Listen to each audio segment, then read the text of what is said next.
Ողջույն բարեկամներ,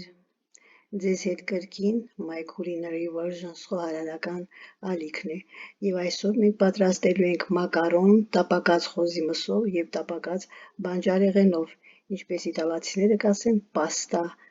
տապակած խոզի մսով և տապակած բանջարեղենով։ Ինչ է մեզ անհրաժեշտ, դուք բաժանորդագրվեք, եթե չեք բաժանորդագրվել, հավանեք մեր էջը, գրեք ձեր մեկնաբանությունները, իսկ ես սկսում եմ։ Մեզ անհրաժեշտ է խոզի միս 300 գրամ, մակարոն,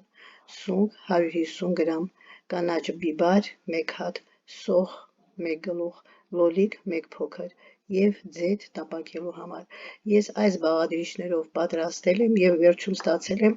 ուրեմն մակարոնի համար այս սոուսը, այս թանձրությամբ։ Եթե դուք կցանկանաք ավել կամ պակաս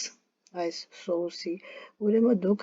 կավելացնեք կամ կպակասեցնեք այս բանջարեղենների քանակը, այսինքն սունկ, կանաչ բիբար և սոխ։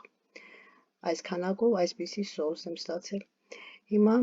պատրաստման եղանակը։ Առաջին հերթին ուրեմն եփում ենք մակարոնը և դնում ենք մի կողմ։ Այնուհետև սունկը, կանաչ բիբարը, սոխը լավ տապակում ենք մինչև ոսկե գունելը և անց ենք անցնում կոտորակիչով, դնում ենք մի կողմ։ Անցնում ենք խոզի մսին։ Խոզի միսը կտրտում ենք 2-3 սանտիմետր չափսերով մոտ և տապակում։ Տապակելուց հետո վրան ավելացնում ենք վերևում թվարկած սունկ, կանաչ բիբար, սոխ, տապակած, որ անց ենք անցել կոտորակիչով։ Այս մասսան, այս զանգվածը ավելացնում ենք խոզի մսի վրա։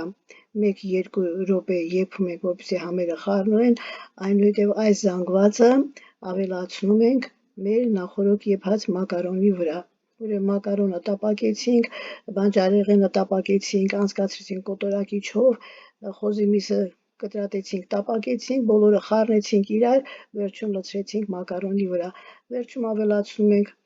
աղ, սև պղպեղ։ Ուրեմն այսօրվա համար այսքանը, կհանդիպենք, ցտեսություն։